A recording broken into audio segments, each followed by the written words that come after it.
어디 감히 구급 공무원 주제에 시어머니 면전에 대고 법을 논해. 너 같은 거 뺨 한 대 때리는 건 법도 아니야. 쫙 하는 소리와 함께 제 고개가 돌아갔습니다. 명절 아침 4시간 동안 정성껏 부친 전이 바닥에 흩어졌지만 남편은 그저 전이나 씹으며 무심하게 말했습니다. 한서윤, 너가 또 엄마 성질 건드렸지? 그냥 죄송하다고 해. 가난한 집 딸인 줄 알고 제 뺨을 후려쳤던 시어머니가 제가 로펌 사무실 의자에 앉아있는 걸 본 순간 어떤 표정을 지었을까요? 어머니, 오늘 밤 잠 푹 자두세요. 내일부터는 단 1초도 편히 잠들지 못할 테니까요. 든든한 권력으로 시댁 식구들을 아주 처절하게 말살해버린 이 기막힌 사이다 이야기, 여러분도 같이 들어보시죠. 챕터 1 피눈물로 얼룩진 명절 아침. 지글거리는 기름소리가 좁은 주방을 가득 채웠습니다. 벌써 4시간째 프라이팬 앞에 서 있었죠. 뒤집개를 쥔 제 오른쪽 손목은 시큰거렸고 눈등은 매운 연기에 따가워 눈물이 핑 돌았습니다. 제가 부친 전들이 채반에 수북이 쌓여갈수록 제 속은 시커멓게 타들어갔습니다. 거실 소파에 거만하게 앉아 사과를 아작 씹던 박금자가 혀를 쯧쯧하며 말을 내뱉었습니다. 아이고, 저 굼뜬 것 좀 보게. 친정에서 교육을 어떻게 시켰길래 저 모양이니? 명절 아침부터 이게 무슨 꼴이냐?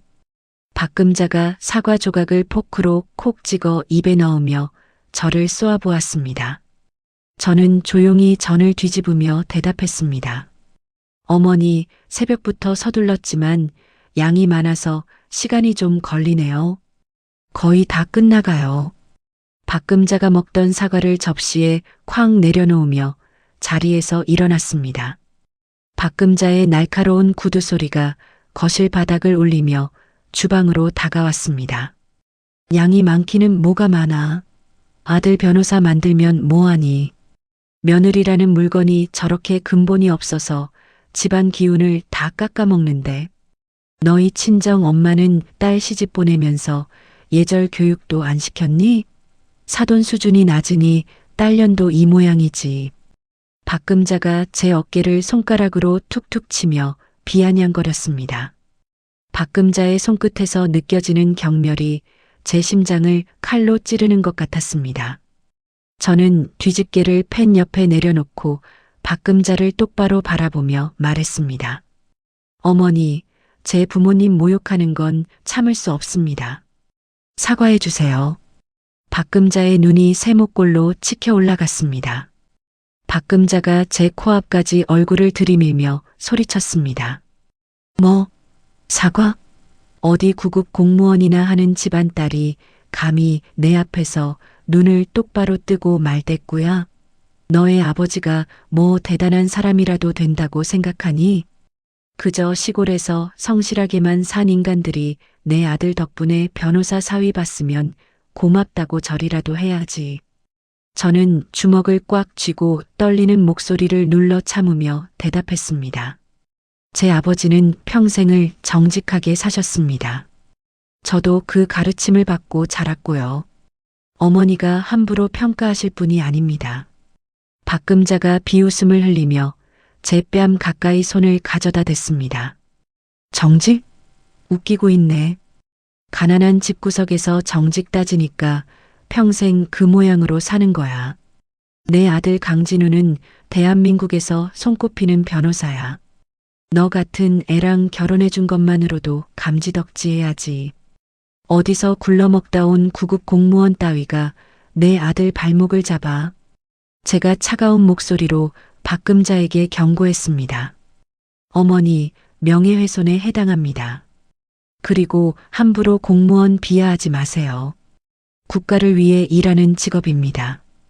박금자가 기가 막힌다는 듯 헛웃음을 터뜨리며 팔을 휘둘렀습니다.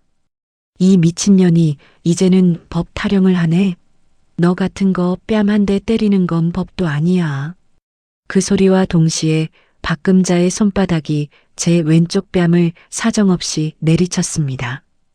쫙 하는 소리가 조용한 거실에 천둥 소리처럼 울려 퍼졌습니다.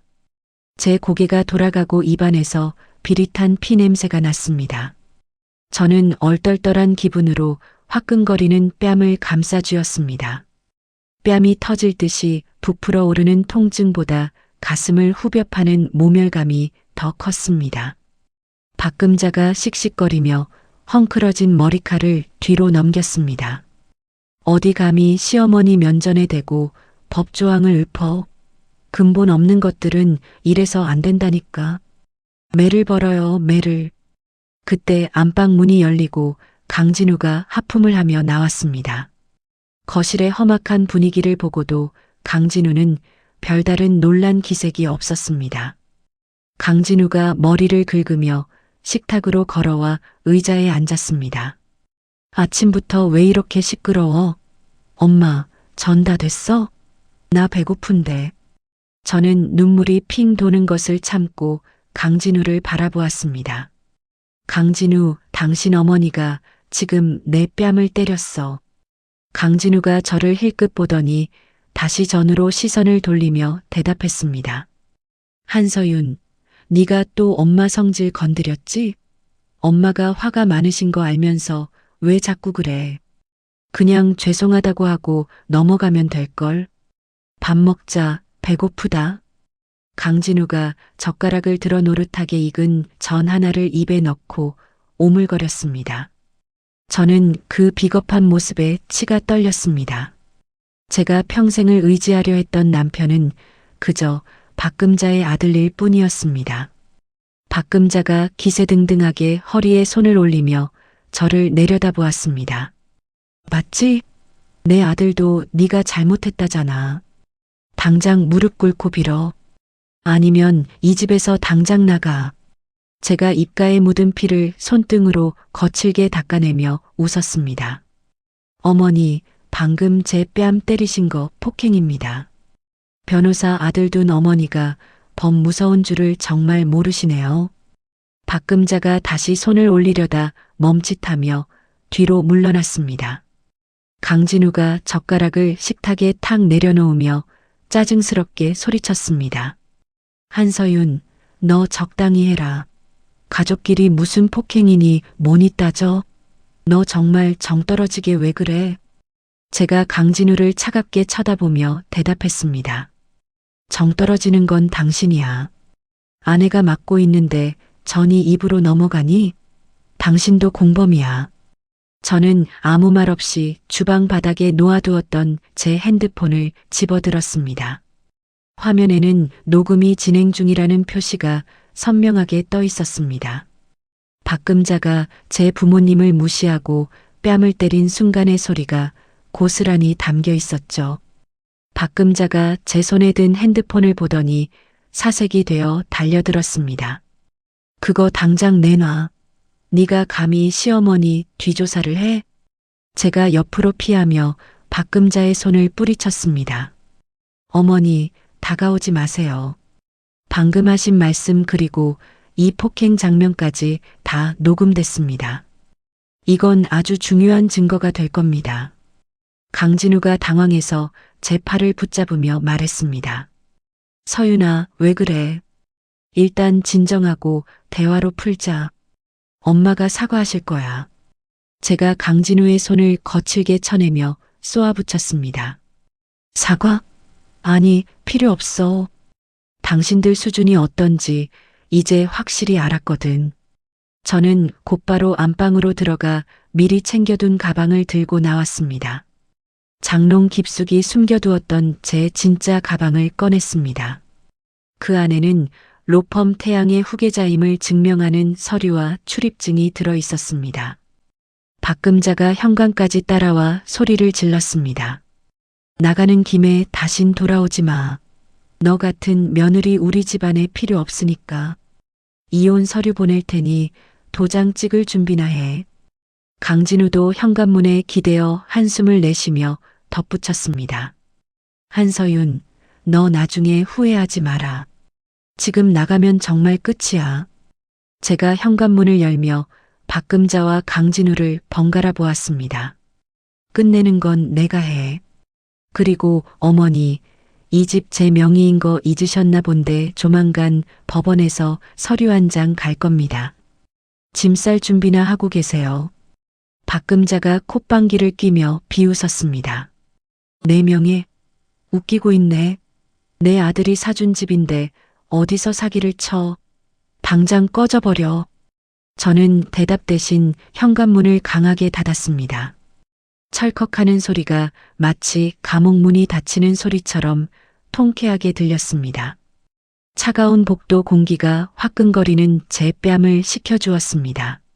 저는 엘리베이터 거울에 비친 제 엉망이 된 얼굴을 보았습니다. 피 묻은 입술과 손자국이 선명한 뺨을 어루만지며 입술을 깨물었습니다. 이제 한서윤이라는 이름 뒤에 숨겨두었던 진짜 힘을 꺼낼 때가 되었습니다. 저는 아파트 단지를 빠져나와 곧바로 강남 한복판에 우뚝 솟은 로펌 태양으로 향했습니다. 건물 앞에 도착하니 경비원이 제 차를 막았습니다. 어떻게 오셨습니까? 경비원이 창가로 다가오며 무뚝뚝하게 물었습니다. 제가 창문을 내리고 로펌 대표 전용 출입증을 내밀었습니다. 한서윤입니다. 한중혁 대표님 만나러 왔어요. 경비원의 눈이 휘둥그레지며 허리를 90도로 꺾었습니다. 아, 몰라 봬요. 죄송합니다. 어서 오십시오, 상무님. 저는 차를 주차하고 엘리베이터에 올라탔습니다. 상무라는 직함은 이름만 걸어두고 휴직 중이었지만 태양의 주인인 제 자리는 언제나 저를 위해 비어 있었습니다. 대표실이 있는 층에 도착하자 비서들이 일제히 일어나 고개를 숙였습니다. 문이 열리고 제 아버지 한중혁이 책상 앞에 앉아 계셨습니다. 한중혁은 대한민국 법조계를 주무르는 로펌 태양의 주인이었습니다. 제 뺨의 피멍과 부어오른 손자국을 보시더니 한중혁의 미간이 깊게 패였습니다. 한중혁이 자리에서 일어나 제게 다가오며 물었습니다. 그 녀석이냐? 제가 아버지의 눈을 똑바로 쳐다보며 대답했습니다.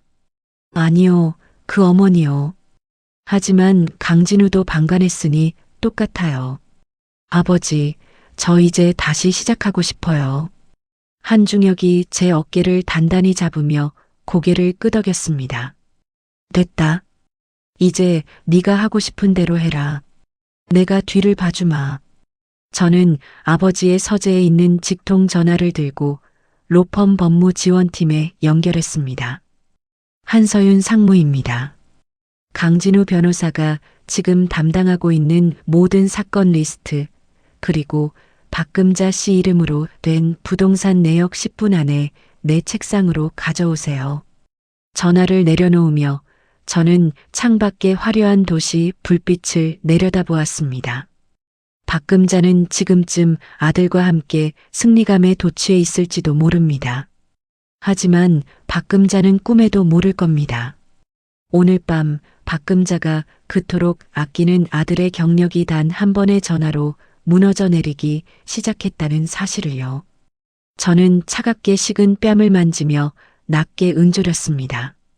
어머니, 오늘 밤 잠 푹 자두세요. 내일부터는 단 1초도 편히 잠들지 못할 테니까요. 챕터 2 독사의 아가리에 던진 미끼. 비록 구급 공무원으로 살기 위해 이름까지 바꾸고 휴직원을 냈었지만 태양의 상무 자리는 언제나 저를 위해 비어 있었습니다. 이제야 제 주인을 찾아온 셈이죠. 로펌 건물의 차가운 대리석 복도를 걸으며 저는 제 뺨을 때렸던 박금자의 손길보다 더 차갑게 심장을 굳혔습니다. 대표실 소파에 앉아 서류를 훑어보던 아버지가 안경을 고쳤으며 저를 바라보았습니다. 서윤아, 내 명의로 된 그 아파트 말이다. 그거 당장 내쫓을 수도 있는데 왜 기다리는 거냐? 한중혁이 찻잔을 내려놓으며 물었습니다. 저는 서류 봉투에서 박금자의 투자 내역서를 꺼내며 대답했습니다. 그냥 내보내면 재미없잖아요, 아버지. 박금자가 가장 아끼는 게 돈이랑 아들인데 그 두 개를 한꺼번에 무너뜨려야죠. 스스로 무덤을 파게 만들 거예요. 옆에 서 있던 법무팀장이 서류 뭉치를 제 책상 위에 올리며 거들었습니다. 상무님 지시하신 대로 강진우 변호사가 맡고 있던 대형 건설사 소송건은 이미 우리 쪽으로 넘어왔습니다. 강진우 변호사는 아마 오늘 내로 해고 통보를 받을 겁니다. 저는 만족스러운 미소를 지으며 고개를 끄덕였습니다. 태양의 힘은 생각보다 강력하고 집요합니다. 박금자가 그토록 자랑스러워하던 변호사 아들이 단 한순간의 실업자가 되는 광경을 상상하니 뺨의 통증이 씻은 듯이 사라지는 기분이었습니다. 그 시각 제가 살던 아파트에서는 박금자가 제 옷가지를 거실 바닥에 팽개치고 있었습니다. 박금자가 콧노래를 흥얼거리며 제 코트를 발로 짓밟았습니다. 아유, 속이 다 시원하다. 어디서 저런 구질구질한 것들을 들여놓고 살았대?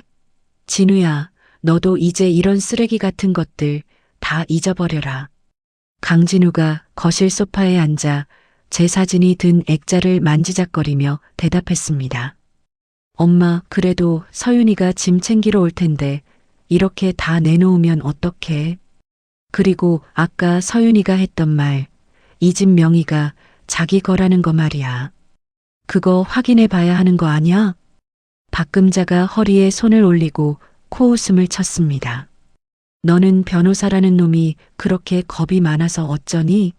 구급 공무원 따위가 무슨 돈이 있어서 강남 아파트를 사? 보나 마나 너 기죽이려고 허풍 떤 거지. 그년 친정 아비가 시골에서 소나 키우는 노인네라며? 강진우가 미간을 찌푸리며 다시 물었습니다. 그래도 아버님이 성실하게 사셨다고 서윤이가 그랬잖아. 혹시 우리가 모르는 게 있으면. 박금자가 강진우의 등짝을 찰싹 때리며 말을 가로막았습니다. 성실하게 살면 다 부자 되니? 됐고, 내가 오늘 진짜 대박 정보를 가져왔어. 너 건설회사 회장님 외동딸 알지? 그 집에서 사윗감 찾는단다. 내가 이미 다리 놓아놨으니까 내일 당장 나가봐. 강진우가 당황해서 자리에서 벌떡 일어났습니다. 엄마, 나 아직 이혼 서류 도장도 안 찍었어. 그리고 서윤이한테 미안한 마음도 있고. 박금자가 강진우의 팔을 붙잡으며 눈을 부라렸습니다. 미안하긴 뭐가 미안해. 그년이 먼저 명예훼손이니 폭행이니 하면서 너희 엄마한테 대들었잖아. 그런 독종이랑 살면 내 인생 망가지는 거야. 이번 기회에 확실하게 갈아치워야지. 그 회장님 딸만 잡으면 너 태양 같은 로펌 부럽지 않게 성공할 수 있어. 강진우는 잠시 망설이는 듯 하더니 다시 소파에 깊숙이 몸을 묻었습니다. 비겁한 침묵이 거실을 채웠습니다. 결국 강진우는 제 고통보다 자신의 안위를 택한 셈이죠. 그날 오후 저는 태양의 전용 차량을 타고 박금자가 자주 드나드는 투자 모임 장소로 향했습니다. 박금자가 재벌가 부인 행세를 하며 정보를 얻는다는 그 허름한 지하 사무실이었죠. 저는 차 안에서 태블릿 PC를 통해 박금자의 실시간 위치를 확인했습니다. 전략기획팀 직원이 운전석에서 고개를 돌리며 말했습니다. 상무님, 박금자 씨가 지금 사기꾼 조봉구와 접촉 중입니다. 조봉구가 제시한 재개발 땅에 박금자가 전 재산을 몰빵할 기세입니다. 제가 차창 밖을 내다보며 차갑게 대답했습니다. 조봉구한테 전해. 박금자가 가진 돈뿐만 아니라 사채까지 끌어쓰게 만들라고. 그게 마지막 축제가 될 테니까. 저는 차에서 내려 화려한 로펌 건물을 올려다보았습니다. 박금자는 제가 가난한 집딸이라 무시했지만 사실 이 거대한 빌딩이 제 놀이터였다는 것을 알게 되면 어떤 표정을 지을까요? 입술 끝이 살짝 올라갔습니다. 저녁이 되자 강진우에게서 연락이 왔습니다. 이혼 소장이라도 보냈냐는 박금자의 등살에 못 이겨 전화를 건 모양이었습니다. 저는 사무실 책상에 다리를 꼬고 앉아 전화를 받았습니다. 여보, 아니. 서윤아, 너 어디야? 일단 만나서 얘기 좀 하자. 엄마가 좀 심하셨던 건 사실이지만 너도 잘한 거 없잖아. 강진우의 비굴한 목소리에 헛웃음이 나왔습니다. 저는 손톱을 만지작거리며 대답했습니다.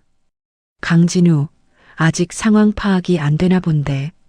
나 지금 아주 바빠.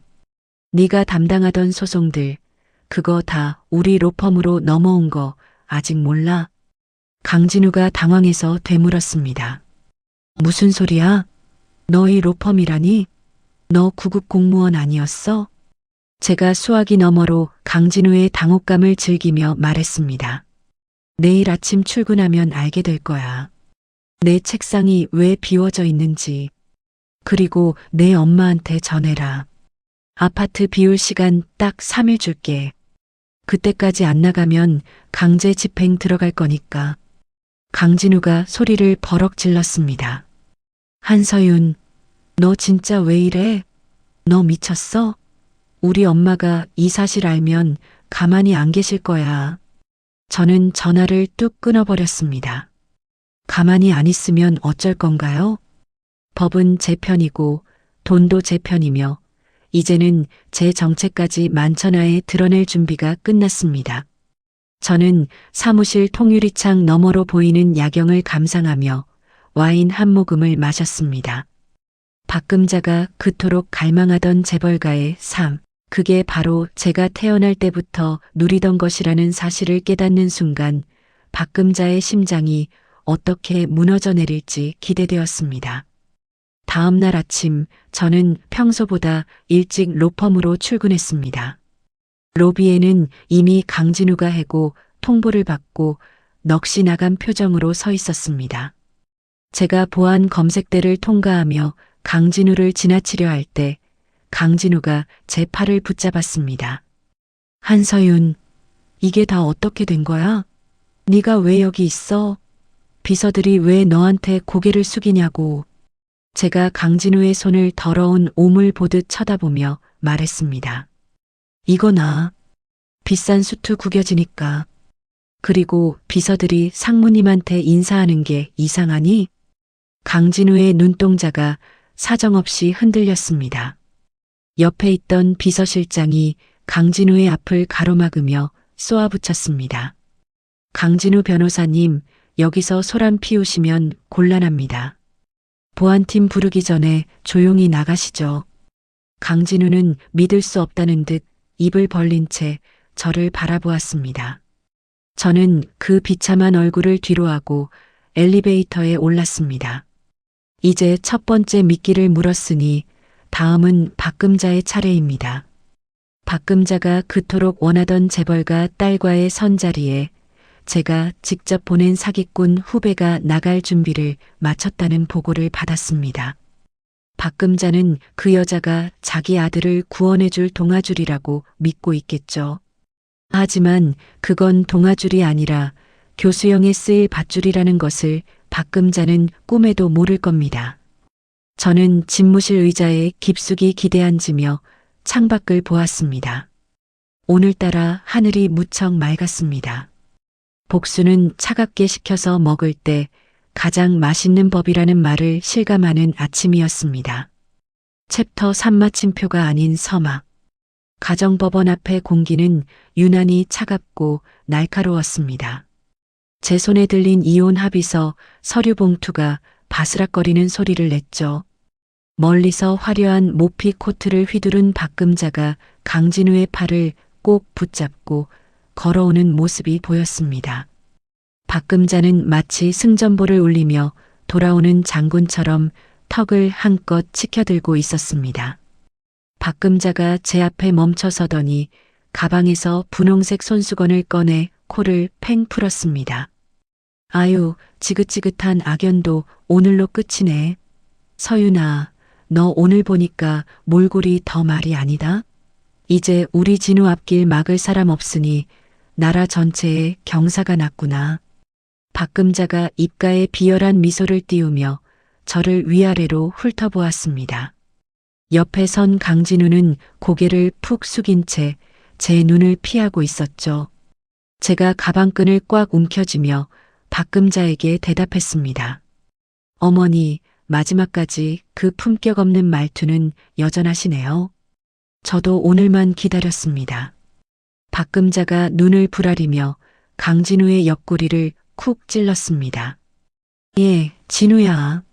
너 저 독한 년 말하는 것 좀 봐라. 마지막까지 시어머니한테 말대꾸하는 꼬락서니 하고는 너 저런 거랑 갈라서길 정말 잘했다. 그치? 강진우가 마른 침을 삼키며 겨우 입을 열었습니다. 엄마, 그만 좀 해. 서윤아, 진짜 이렇게까지 해야겠어? 나 사실 어제 잠 한숨도 못 잤어. 우리 다시 생각하면 안 될까? 강진우의 비겁한 목소리에 제 가슴 밑바닥에서 실소가 터져 나왔습니다. 박금자가 강진우의 등을 찰싹 내리치며 호통을 쳤습니다. 이놈아, 너 정신 안 차려? 저런 가난뱅이 집구석 딸년이 뭐가 아쉬워서 질질 짜.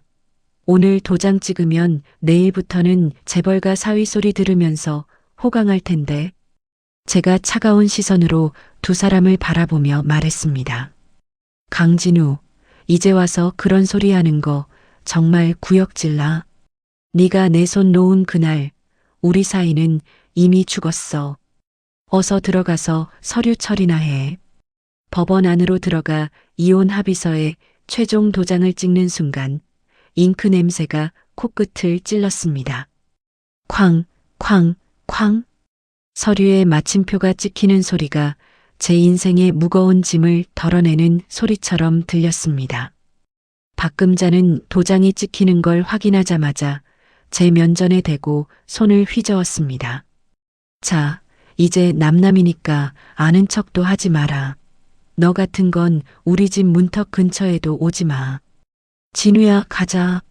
우리 지영이 만나러 가야지. 그 집에서 오늘 최고급 한정식 예약해놨단다. 박금자가 제 얼굴을 향해 가방에 있던 소금을 한 움큼 꺼내 뿌리려다 경비원의 눈초리에 멈칫했습니다. 저는 아무런 감정 없는 눈으로 박금자를 바라보며 나직하게 을조렸습니다. 어머니, 그 소금 본인한테 뿌리셔야 할 거예요. 곧 재앙이 닥칠 테니까요. 박금자가 콧방귀를 뀌며 강진우를 이끌고 법원을 빠져나갔습니다. 저는 멀어지는 그들의 뒷모습을 보며 혼잣말을 했습니다. 오늘 박금자가 먹으러 간다는 그 한정식집, 사실 제 아버지가 운영하는 로펌의 단골집이라는 걸 알면 박금자는 어떤 표정을 지을까요? 법원을 나온 강진우와 박금자는 제가 살던 아파트로 돌아갔습니다. 강진우는 현관문을 열자마자 텅 빈 거실 소파에 주저앉았습니다. 집안 곳곳에는 아직 제 향기며 작은 물건들의 흔적이 남아 있었죠. 강진우가 머리를 감싸쥐며 중얼거렸습니다. 엄마, 나 진짜 마음이 너무 안 좋아. 서윤이가 아까 했던 말들, 뭔가 걸리는 게 있어. 정말 이 집이 서윤이 명이면 어떡해? 박금자가 주방에서 찬물을 한 컵 마시며 거실로 걸어 나왔습니다. 너는 변호사 공부하느라 머리가 어떻게 된 거 아니니? 구급 공무원 월급 뻔한데 강남 아파트를 어떻게 사? 보나 마나 너 겁주려고 거짓말한 거지. 진우야, 너는 이제 큰 물에서 놀아야 해. 오늘 만날 지영이가 어떤 애인 줄 아니? 건설회사 회장님 외동딸이야. 박금자가 강진우의 어깨를 흔들며 신이 나서 말을 이었습니다. 그쪽에서 너 변호사라는 거 알고 아주 흡족해 한단다. 오늘 인상만 좋게 심어주면 아파트가 문제니? 빌딩이 몇 채는 들어올 거야. 강진우가 거실 구석에 놓인 제 머리끈을 발견하고는 손으로 만지작거렸습니다. 서윤이는 이런 거 하나도 안 챙겨갔네. 엄마, 서윤이가 짐 챙기러 올 때까지만이라도 좀 가만히 있으면 안 돼? 엄마가 자꾸 몰아붙이니까 내가 너무 힘들단 말이야. 박금자가 강진우의 손에서 머리끈을 빼서 쓰레기통에 확 던져버렸습니다. 이까짓 게 뭐가 중요하다고 그래. 당장 씻고 옷 갈아입어. 명품 수트 내가 다 다려놨으니까 그거 입고 나가. 너 오늘 실수하면 내 손에 죽을 줄 알아. 강진우는 박금자의 서슬 퍼런 감시 아래 로봇처럼 방으로 기어 들어갔습니다. 박금자는 강진우가 방으로 들어가자마자 제 방문을 벌컥 열었습니다. 제 화장대에 남아있던 스킨케어 병들을 하나하나 열어보며 냄새를 맡더니 바닥에 쏟아버렸습니다. 어디서 싸구려 냄새가 진동을 해. 아주 흔적도 없이 싹 다 지워버려야지. 박금자가 제 옷장 안을 뒤지며 남아있는 속옷이며 양말들을 가차없이 비닐봉지에 쑤셔 넣었습니다. 박금자의 얼굴에는 승리자의 오만함이 가득했습니다. 하지만 박금자는 꿈에도 모를 겁니다. 강진우가 입고 나갈 그 명품 수트도 지금 박금자가 딛고 서 있는 이 집의 바닥도 이미 제가 쳐놓은 촘촘한 그물 안에 들어와 있다는 사실을요. 저는 로펌 상무실 의자에 앉아 보안팀의 보고를 듣고 있었습니다. 강진우가 박금자의 성화에 못 이겨 맞선 장소로 출발했다는 소식이 들려왔죠. 제가 책상 위에 놓인 이혼 합의서 원본을 손가락으로 툭 쳤습니다. 강진우, 네가 선택한 그 길이 낭떠러지라는 걸 알게 됐을 때 너는 누구를 원망하게 될까? 저는 창밖으로 보이는 법원 건물을 보며 차갑게 미소 지었습니다. 박금자가 그토록 탐내던 재벌가와의 인연, 그건 박금자의 인생을 통째로 집어삼킬 거대한 불길이 될 것입니다. 저는 비서실장에게 전화를 걸어 지시했습니다. 박금자 씨가 만날 예정인 지영 씨한테 전하세요. 연극은 아주 화려하게 시작하라고요. 전화를 끊고 저는 등받이에 깊숙이 몸을 기댔습니다. 가슴속에 맺혔던 응어리가 조금씩 풀리는 기분이었지만 아직 진짜 복수는 시작도 하지 않았습니다. 박금자와 강진우 두 사람이 가장 빛나는 순간에 가장 비참하게 떨어지는 모습을 저는 똑똑히 지켜볼 생각입니다. 창밖으로 붉은 노을이 지기 시작했습니다. 마치 박금자의 인생이 타들어가는 것처럼 강렬하고 뜨거운 색이었습니다. 저는 와인잔을 들어 노을을 향해 가볍게 부딪혔습니다. 복수의 톱니바퀴는 이미 멈출 수 없이 돌아가고 있었습니다. 챕터 4 화려한 가면 뒤의 진실. 대한민국 법조계와 정재계 인사들이 모두 모이는 태양 로펌 주최 자선 파티는 그야말로 별들의 잔치였습니다. 화려한 샹들리에 아래에서 값비싼 샴페인 잔들이 부딪히는 소리가 음악처럼 들려왔죠. 저는 평범한 구급 공무원 시절에 입던 낡은 정장을 벗어 던지고 아버지가 특별히 주문한 명품 드레스를 입었습니다. 거울 속에 비친 제 모습은 예전에 구박받던 며느리가 아니라 태양의 당당한 후계자 그 자체였습니다. 로비 저편에서 유난히 요란한 웃음소리가 들려왔습니다. 고개를 돌려보니 박금자가 화려하다 못해 눈이 시린 모피 코트를 걸치고 입을 가리며 웃고 있었습니다. 박금자의 옆에는 제가 미리 매수한 후배 지영이가 재벌가 외동딸 연기를 하며 서 있었죠. 박금자가 지영이의 손을 꼭 잡으며 주변 사람들에게 들으라는 듯 큰 소리로 말했습니다. 아이고, 우리 지영 양은 어쩜 이렇게 피부가 고와? 역시 귀한 집 자제는 태가 다르다니까. 우리 진우가 이런 복을 받으려고 그 지긋지긋한 전처랑 헤어졌나 봐요. 지영이가 수줍게 웃으며 박금자의 비위를 맞추었습니다. 어머니도 참 진우 오빠가 워낙 훌륭하시니까 그렇죠. 저도 진우 오빠 같은 변호사가 제 곁에 있어서 얼마나 든든한지 몰라요. 그때 박금자가 샴페인을 들고 지나가던 저를 발견했습니다. 박금자는 제가 입은 드레스를 보고 눈이 휘둥그레지더니 이내 비웃음을 머금고 다가왔습니다. 박금자가 제 앞을 가로막으며 샴페인 잔을 흔들었습니다. 어머, 이게 누구니? 서윤이 아니니?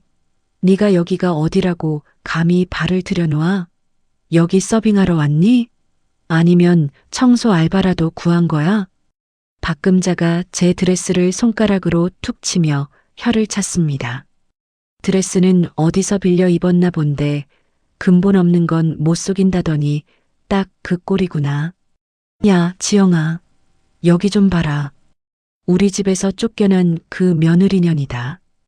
오늘 아주 작정하고 구걸하러 왔나 보네. 지영이가 당황한 척 연기를 하며 제 눈치를 보았습니다. 어머니, 이분이 정말 진우 오빠 전처세요?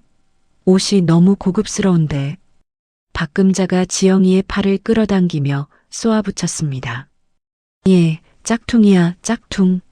요즘은 가짜도 진짜처럼 잘 나온다잖니. 야, 한서윤, 너 당장 안 나가? 경비 불러서 끌어내기 전에 내 발로 나가란 말이야. 그때 로펌 태양의 비서실장이 수행원들을 거느리고 제게 다가왔습니다. 비서실장이 박금자를 밀쳐내듯 제 앞에 서더니 허리를 90도로 꺾어 인사했습니다. 상무님, 대표님께서 안쪽 귀빈실에서 기다리고 계십니다. 행사 시작 전이라 보고드릴 서류가 있습니다. 박금자가 들고 있던 샴페인 잔을 떨어뜨릴 뻔하며 비서실장을 쳐다보았습니다. 상무, 지금 누구한테 상무라고 하는 거예요? 이 여자는 우리 집에서 쫓겨난 거지 같은 며느리라고요. 비서실장이 차가운 눈빛으로 박금자를 쳐다보며 대답했습니다. 이분은 로펌 태양의 전략기획 상무님이자 한중혁 대표님의 외동딸이십니다. 함부로 입을 놀리시는 걸 보니 목숨이 여러 개이신가 봅니다. 박금자의 얼굴이 순식간에 흑빛으로 변했습니다. 박금자가 제 얼굴과 비서실장을 번갈아 보며 입을 벙긋거렸지만 아무런 소리도 나오지 않았습니다. 저는 박금자의 모피 코트에 묻은 먼지를 털어주듯 손으로 툭툭 치며 나직하게 말했습니다. 어머니, 제가 말씀드렸죠? 짐 쌀 준비나 하시라고요. 이 파티가 끝나면 어머니가 그토록 자랑스러워하던 아파트에 빨간 딱지가 붙을 텐데 벌써부터 놀라면 어떡해요? 박금자가 다리가 풀린 듯 바닥에 주저앉으려 하자 보안 요원들이 박금자의 팔을 잡아 밖으로 끌어냈습니다.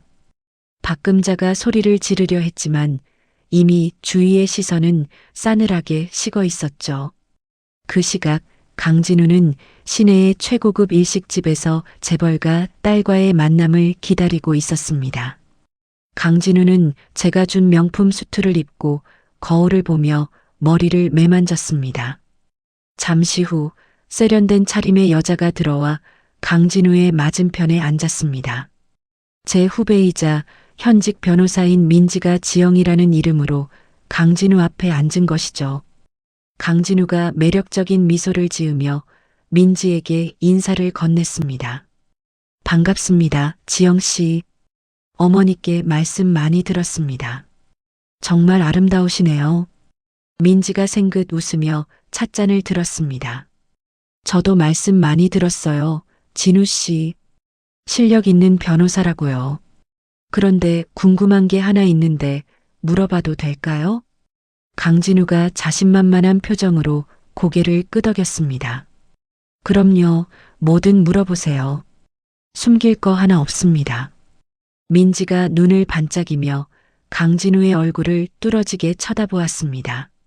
진우 씨 전처가 한서윤 변호사님이라면서요? 제 대학 선배님인데 법조계에서는 전설적인 분이시잖아요. 로펌 태양의 후계자 자리를 마다하고 사랑 때문에 공무원직을 택하셨다는 소문이 자자했는데 그게 정말인가요? 강진우가 들고 있던 찻잔을 바닥에 떨어뜨렸습니다. 찻잔이 박살나며 뜨거운 찬물이 강진우의 바지에 튀었지만 강진우는 통증조차 느끼지 못하는 것 같았습니다. 방금 뭐라고 하셨습니까? 한서윤이 누구라고요? 민지가 의아하다는 듯 다시 설명했습니다. 아니, 모르셨어요? 한서윤 선배님은 대한민국에서 가장 영향력 있는 한중혁 대표님의 외동딸이잖아요. 지금은 태양의 상무로 복귀하셨다고 하던데. 설마 진우 씨, 자기 아내가 누구인지도 모르고 사셨던 거예요? 강진우의 눈동자가 사정없이 흔들렸습니다. 강진우가 벌벌 떨리는 손으로 핸드폰을 꺼내 제 번호를 누르려 했지만 손가락이 말을 듣지 않았습니다. 민지가 가방을 챙겨 일어나며 쐐기를 박았습니다. 아무래도 제가 사람을 잘못 본 것 같네요. 자기 아내의 진가도 모르는 분이랑 제가 무슨 미래를 설계하겠어요? 오늘 식사 대접은 제가 한 걸로 하죠. 민지가 차갑게 나가버리자 강진우는 텅 빈 방 안에 혼자 남겨졌습니다. 강진우는 자신의 머리를 쥐어뜯으며 절규했습니다. 아니야. 그럴 리 없어. 한서윤은 가난한 집 딸이라고 했단 말이야. 엄마가 분명히 그랬는데. 하지만 강진우의 머릿속에는 그동안 제가 했던 말들이 하나둘씩 떠올랐습니다. 이 집 내 명의야. 법대로 처리할게라고 말하던 제 차가운 눈빛이 이제야 공포로 다가온 것이죠. 강진우는 비틀거리며 식당을 뛰쳐나왔습니다. 저는 파티장 2층 테라스에서 밤 공기를 마시며 이 모든 상황을 보고받았습니다. 박금자는 쫓겨났고 강진우는 무너졌습니다. 이제 두 사람에게 남은 것은 서로를 탓하며 지옥으로 떨어지는 일뿐입니다. 비서실장이 다가와 제게 정중하게 물었습니다. 상무님, 다음 지시를 내려주시겠습니까? 저는 창밖으로 보이는 도시의 불빛을 향해 잔을 들어 보였습니다. 이제 아파트 강제 집행 소송 시작하세요. 단 1분도 지체하지 말고 길바닥에 나앉는 게 어떤 기분인지 박금자가 느낄 수 있게 말이에요. 저는 차갑게 미소 지으며 드레스 자락을 휘날리며 안으로 들어갔습니다. 진정한 축제는 이제부터 시작이었습니다. 챕터 5 찬란한 복귀와 비참한 추락. 한중혁 대표의 저택 정원은 따사로운 오후 햇살로 가득했습니다. 흐드러지게 피어난 백합 향기가 코끝을 간지럽혔고 분수대에서 떨어지는 물소리가 마음을 평온하게 가라앉혀 주었죠. 저는 하얀 레이스가 달린 테이블 앞에 앉아 향긋한 홍차를 한 모금 마셨습니다. 지옥 같던 박금자의 집에서 나와 아버지의 품으로 돌아온 뒤 저는 처음으로 완벽한 평화를 느꼈습니다. 한중혁이 신문을 내려놓으며 저를 보며 인자하게 웃었습니다. 서윤아, 차 맛이 어떠냐? 내 마음이 편안해야 차 맛도 좋은 법이란다. 제가 찻잔을 내려놓으며 아버지의 손을 맞잡고 대답했습니다. 정말 달아요, 아버지. 공기가 이렇게 달콤할 수 있다는 걸 예전에는 미처 몰랐어요. 저를 믿고 기다려주셔서 정말 감사합니다. 한중혁이 제 손등을 토닥이며 든든한 목소리로 말했습니다. 내 딸이 제자리를 찾았는데 이 아비가 무엇인들 못하겠니? 이제 네가 흘린 눈물만큼 저들이 피눈물을 흘릴 차례다. 준비는 다 되었느냐? 저는 결연한 눈빛으로 고개를 끄덕였습니다. 가슴속에 맺혔던 응어리가 따뜻한 햇살에 녹아내리는 기분이었지만 그럴수록 응징의 칼날은 더욱 날카롭게 갈았습니다. 안도감과 카타르시스가 온몸을 감싸 안는 이 순간이 저에게는 세상 그 무엇보다 소중한 결실이었습니다. 하지만 그 시각 태양 로펌 로비는 아수라장이 따로 없었습니다. 박금자가 헝클어진 머리칼을 뒤로 넘기며 안내 데스크 직원에게 소리를 버럭 질렀습니다. 야, 여기 상무라는 여자 당장 나오라고 해. 우리 아들을 해고하고 아파트에 압류 딱지를 붙여? 이게 무슨 말도 안 되는 짓이야. 옆에 선 강진우는 넋이 나간 표정으로 박금자의 팔을 붙잡으며 중얼거렸습니다. 엄마, 제발 좀 가만히 있어. 나 지금 변호사 협회에서도 연락 왔단 말이야. 조봉구 그 자식도 연락 안 되고 우리 정말 다 끝난 것 같아. 박금자가 강진우의 손을 거칠게 뿌리치며 삿대질을 했습니다. 끝나긴 뭐가 끝나? 이 로펌 오너 딸이 한서윤이라는 소문이 돌던데 그럴 리가 없잖아. 그년이 무슨 돈이 있어서 이런 대형 로펌 상무를 해? 이건 분명히 동명이인이거나 뭔가 잘못된 거야. 비서실장이 수행원들을 대동하고 나타나 박금자의 앞을 가로막았습니다. 비서실장이 차가운 눈빛으로 박금자를 내려다보며 말했습니다. 여기서 소란 피우시면 영업방해로 즉시 고발하겠습니다. 상무님께서 안에서 기다리고 계시니 조용히 따라오시죠. 박금자가 콧방귀를 뀌며 옷매무새를 가다듬었습니다. 그래, 들어가서 얼굴 좀 보자고.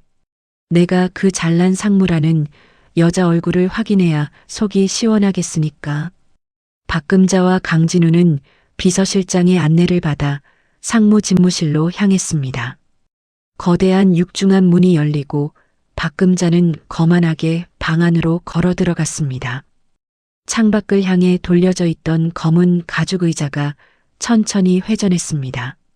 저는 우아하게 다리를 꼬고 앉아 두 사람을 맞이했습니다.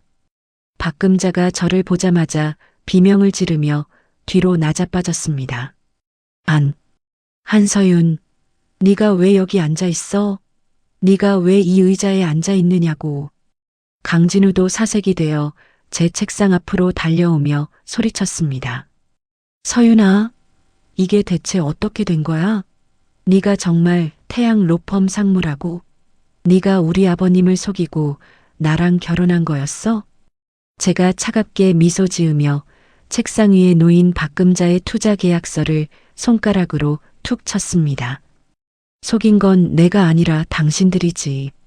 내 배경이 가난한 줄 알았을 때는 뺨까지 때리며 노예처럼 부려먹더니 이제 와서 배신감이 들어? 강진우, 네가 내 손을 놓은 순간 너는 내 발로 낭떠러지로 걸어간 거야. 박금자가 바들바들 떨리는 손으로 제 책상을 짚으며 악을 썼습니다. 이 못된 년, 네가 감히 우리를 함정에 빠뜨려? 그 조봉구라는 놈도 네가 보낸 거지? 우리 전 재산 다 돌려내. 내 아파트 압류도 당장 풀어. 저는 자리에서 천천히 일어나 박금자에게 다가갔습니다. 박금자는 제가 다가오자 겁에 질려 뒷걸음질을 쳤습니다. 어머니, 그 아파트 애초에 제 돈으로 산 제 명의였어요. 당신들이 제 돈으로 호의호식하는 꼴, 제가 눈 감아준 줄 알았나요? 그리고 조봉구 씨요? 그 사람은 그저 당신의 끝없는 욕심에 먹잇감을 던져줬을 뿐이에요. 그 미끼를 덥석 문 건 바로 어머니 당신이고요. 강진우가 제 발치에 무릎을 꿇으며 바짓가랑이를 붙잡고 애원했습니다. 서윤아, 내가 잘못했어. 내가 엄마 말만 듣고 너를 힘들게 한 거 정말 후회해. 우리 다시 시작하자. 나 변호사 자격증만은 잃게 하지 말아줘. 제발 살려줘. 제가 강진우의 손을 가차없이 구두굽으로 밟으며 싸늘하게 내려다보았습니다. 사랑한다던 아내의 뺨이 돌아갈 때 당신은 전을 씹고 있었지.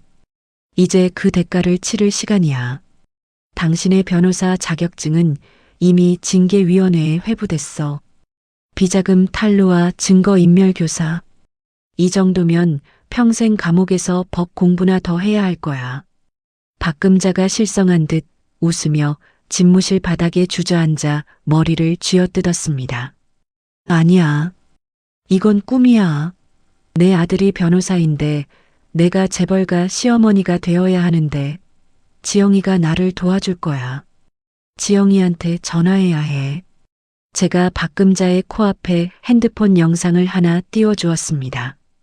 영상 속에는 박금자가 그토록 믿었던 지영이가 제 후배 변호사들과 함께 웃으며 파티를 즐기는 모습이 담겨 있었습니다.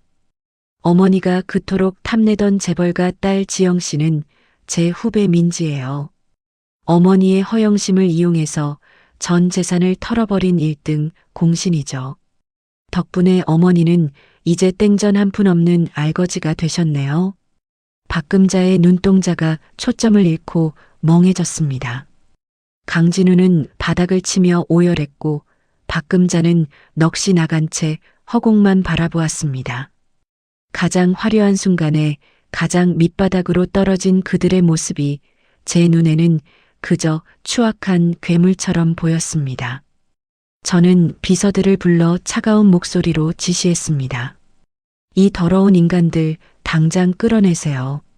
다시는 태양 근처에 발도 못 붙이게 하고 법대로 집행해서 길바닥에 나앉게 만드세요. 보안 요원들이 강진우와 박금자의 팔을 잡아 밖으로 끌고 나갔습니다. 복도 끝까지 박금자의 비명과 강진우의 울음소리가 메아리쳤습니다. 저는 다시 의자에 앉아 창밖의 화려한 서울 도심을 내려다보았습니다. 오후의 햇살은 여전히 따뜻했지만 제 마음은 그 어느 때보다 단단하고 차가운 얼음처럼 굳어 있었습니다.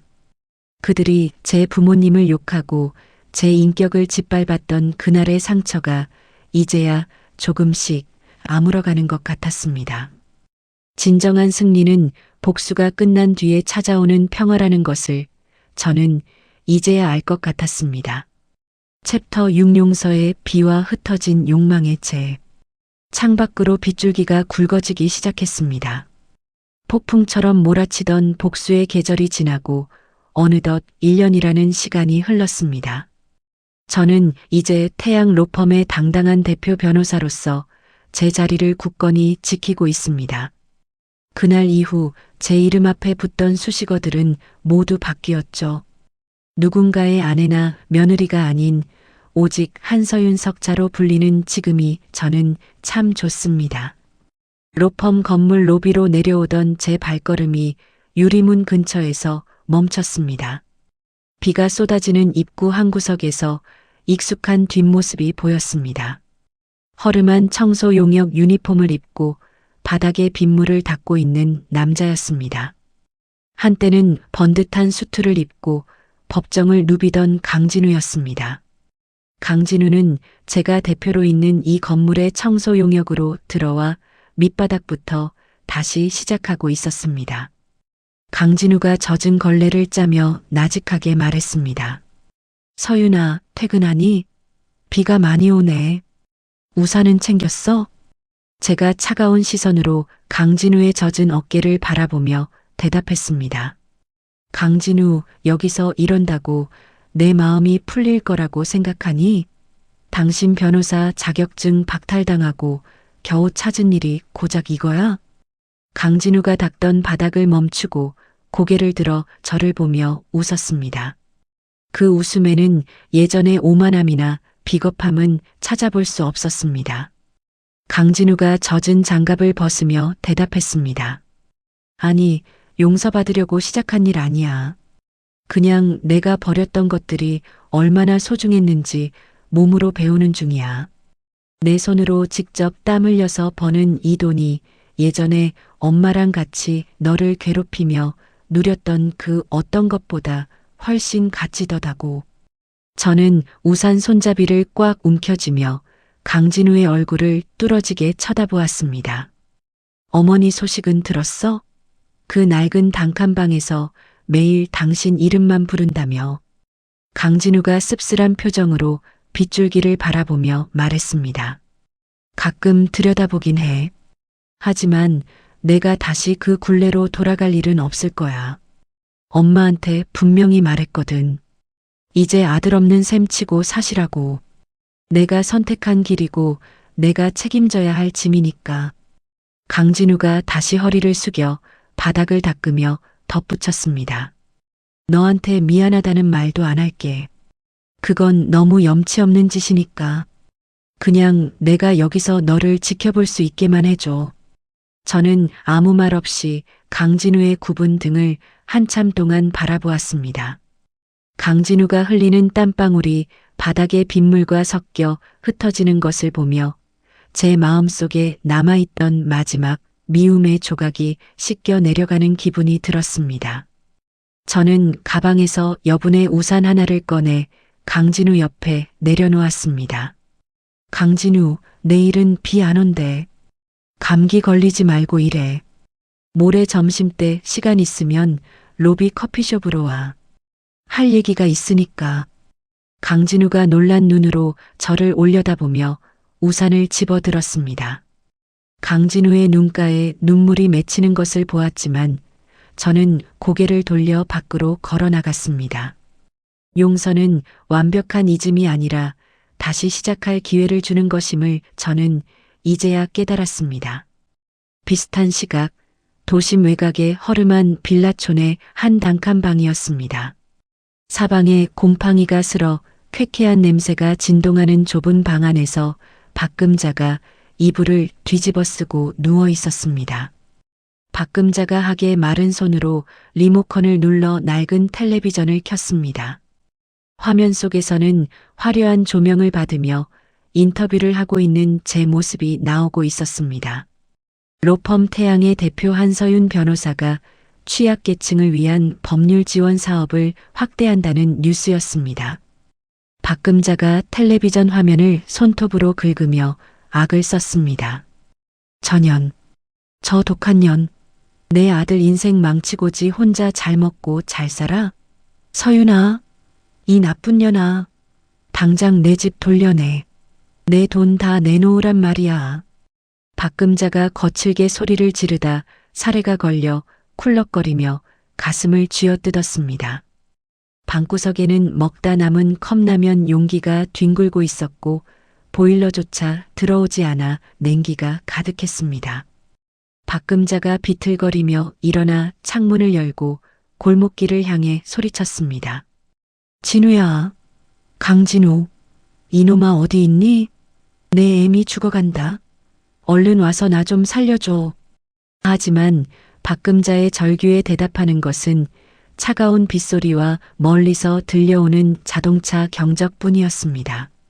지나가는 행인 하나 없는 어두운 골목에는 박금자의 비참한 외침만 공허하게 울려 퍼졌습니다. 박금자가 다시 방바닥에 주저앉아 벽에 머리를 찌우며 울부짖었습니다. 내가 미쳤지. 내가 왜 그랬을까? 대법관 딸인 줄 알았으면 뺨이 아니라 손이라도 씻겨주는 건데. 아이고 내 팔자야. 내 돈 아까워 죽겠네. 박금자는 끝까지 자신의 잘못을 뉘우치기보다 잃어버린 돈과 권력만을 아까워하며 피눈물을 쏟았습니다. 텔레비전 속에서 환하게 웃고 있는 저를 보며 박금자는 손을 뻗어 화면을 가렸습니다. 보지 마. 나 보지 말라고. 서윤아, 나 좀 봐줘. 내가 잘못했다. 나 배고파 죽겠다. 박금자의 목소리는 점점 힘을 잃고 잦아들었습니다. 누구에게도 환영받지 못하는 비참한 노년이 박금자를 기다리고 있었습니다. 한때 강남 아파트에서 며느리를 벌레 보듯 내쫓았던 그 오만함은 이제 흔적조차 찾을 수 없었습니다. 오직 스스로 판 무덤 속에서 외롭게 말라 죽어가는 노파만 남아있을 뿐이었죠. 저는 차 안에서 빗소리를 들으며 조용히 눈을 감았습니다. 부모님을 모욕하고 제 자존감을 짓밟았던 박금자와 강진우. 그들이 겪고 있는 고통은 제가 입은 상처에 비하면 아직 시작에 불과할지도 모릅니다. 하지만 저는 더 이상 그들의 불행을 보며 쾌감을 느끼고 싶지 않았습니다. 저는 제 삶을 살 것이고 저들은 저들의 죗값을 치르며 살아가겠죠. 진정한 복수의 완성은 가해자가 처참해지는 것보다 피해자인 제가 완벽하게 행복해지는 것임을 다시 한번 느낍니다. 집에 도착하자 아버지가 거실에서 저를 기다리고 계셨습니다. 한중혁이 제 젖은 어깨를 수건으로 닦아주며 다정하게 물었습니다. 서윤아, 오늘 그 녀석 만났느냐? 제가 아버지의 눈을 보며 편안하게 웃으며 대답했습니다.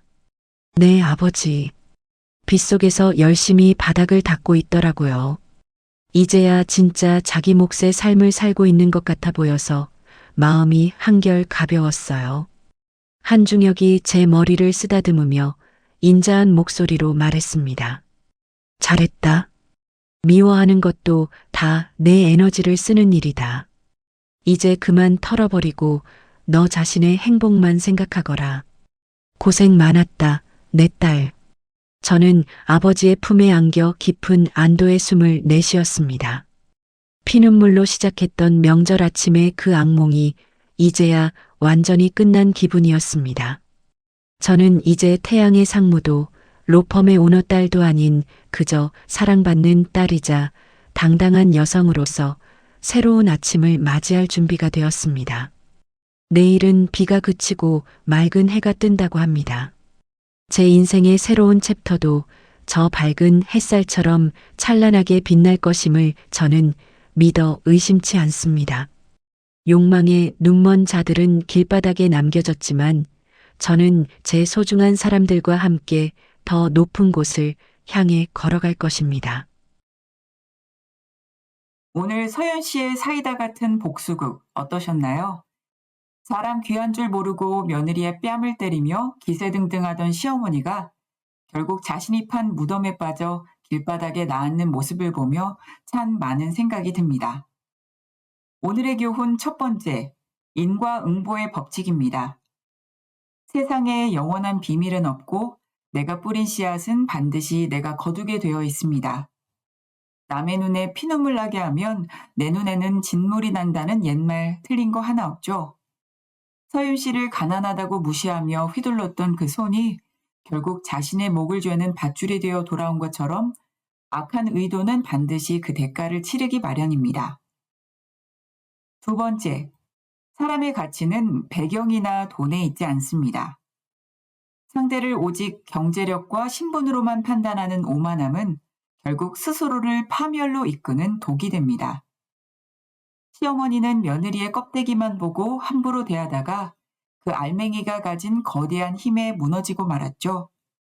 사람을 수단으로 대하는 순간 우리 자신의 인격도 딱 그 수준으로 떨어지게 된다는 걸 잊지 말아야겠습니다. 마지막으로 진정한 내 편에 대한 정의입니다. 우리는 흔히 핏줄이 최고라고들 합니다. 하지만 나를 짓밟고 내 아픔을 외면하며 내 가슴에 대못을 박는 핏줄이 과연 진짜 가족일까요? 진정한 가족은 피로 맺어진 사이가 아니라 내 상처를 함께 아파해주고 나를 있는 그대로 소중히 여겨주는 사람입니다. 서윤 씨에게는 방관하던 남편보다 그녀의 눈물을 닦아준 아버지가 진짜 가족이었던 것처럼요. 피가 섞였다는 이유로 모든 무례를 참아줄 수는 없습니다. 내 영혼을 지켜주고 나를 아껴주는 그 사람이 바로 당신의 진짜 가족입니다. 우리 인생도 그런 것 같습니다.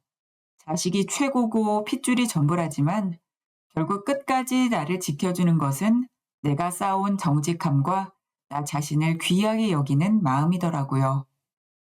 지금 혹시 누군가에게 부당한 대우를 받으며 홀로 눈물 짓는 분이 계시다면 오늘의 사연이 작은 위로와 용기가 되었길 바랍니다. 남은 인생은 남의 눈치 보지 말고 나를 진심으로 아껴주는 사람들과 함께 활짝 웃으며 사셨으면 좋겠습니다. 이야기를 끝까지 들어주신 분이 계시다면 잘 들었다고 댓글 하나만 남겨주세요. 감사합니다.